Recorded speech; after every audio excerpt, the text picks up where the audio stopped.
I loved Henry Smith, first of all.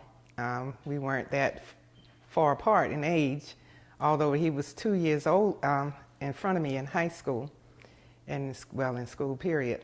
And he was a very intelligent person, and he had a lot of talent. He had a natural, artistic manner about himself.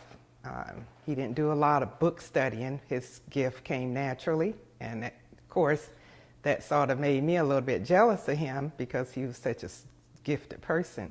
And not only was he gifted as far as math, science, and the academics, he was also artistic.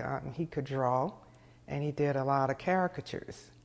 And when he left high school and went to South Carolina State College, his first choice for a career was the Air Force, and he actually passed the exams to go to the Air Force. And the recruiter came out to our house, and he was about to sign on the dotted line, but my mom said, no, absolutely not. And her goal for us was to send all of her children to college, which she achieved, and we achieved, of course. And so Henry went to State College. And he was thriving there, but Henry, even in high school, always loved Martin Luther King Jr. and what he stood for. And Henry was not a violent person, but he did not like inequities. And his first thought, even in high school, and his classmates organized a sit-in at one of our local eateries on Main Street. One of the drugstores had a lunch counter, but it was segregated, and we could not eat there. And in 1966, they staged a sit-in.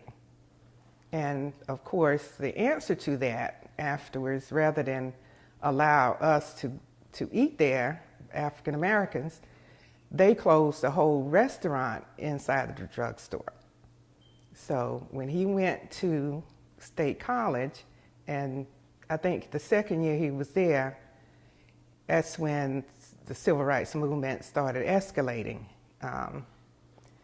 Just like at any other predominantly black college, I feel like a lot of the students at these colleges were instrumental in opening doors for our race in terms of having opportunities to thrive academically, economically, and also to be able to participate in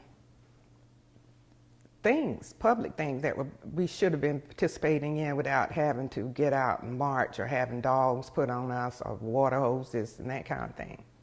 And Henry was very much a part of that, and he was excited about trying to make a difference. And when he met Cleveland Sellers at State College, who was there with the civil rights movement, he really admired Cleveland Sellers. And he was loyal to the movement. I remember on TV one time they had Henry on there with some caricatures where he'd drawn some things, and as a part of the movement in 1967. Right before the Orangeburg Massacre. So I just feel like he was a very courageous person. And during the time when he was out there, along with the other students and any other young people that participated in the civil rights movement, that was a big risk for them. And they were very courageous for even going out to try to make a difference. We were very much aware of what was going on in terms of the events and activities prior to the actual Orangeburg Massacre. Henry always kept us informed. He would call us constantly and talk with my mother and let her know what was going on. And one incident he mentioned prior to February 8th, well, he talked about an African-American female who was attacked by some white males. And that sort of added fuel to the fire of, well, I wouldn't say exactly a fire, but that didn't help the situation that was brewing. They called us and told us that Henry was killed because my mom, in a lot of ways, felt like a college campus was supposed to be a safe haven for children, especially teenagers.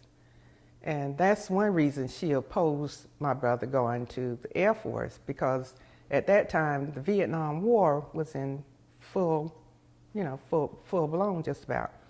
And she really felt, and I'd felt the same way, and when I went to college I felt the campus was a safe haven too.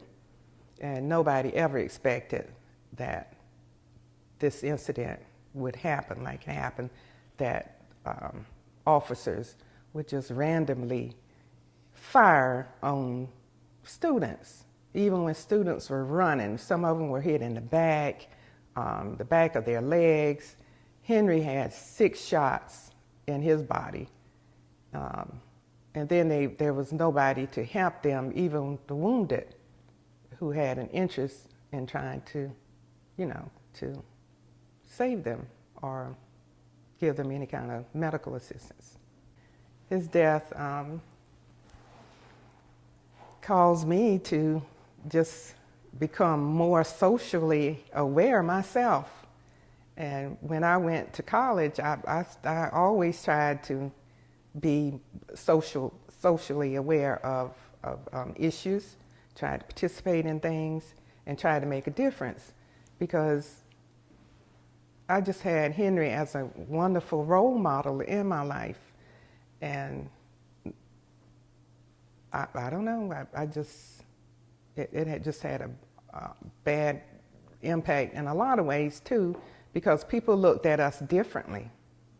Even when my younger brother and I went to college, we always felt that, well, I didn't, but my younger brother felt that we were on some type of list, FBI list, and we were viewed as the culprits or the terrorists, instead of as victims. We were victims too, my whole entire family, because we lost Henry, especially my mom was a true victim. And that's how people did look at us differently. And they would say things like, oh, that was her brother that was killed. If we had an issue with anything, if we spoke, not negatively, but tried to stand up for something, they would say things like, oh, well, her brother was once killed in Orangeburg, as though that was, he was a terrorist or something. So that's the impact it had on me personally. And I still miss him. I never did get the chance to see who he was going to be. And I always try to get my children to participate in the memorial services so that they would know him too. And I have a great niece who lives in Columbia, and she's in first grade, and she did an essay on her great uncle, Henry E. Smith. And she won the contest. She actually won. So it's important in our family to keep his memory alive.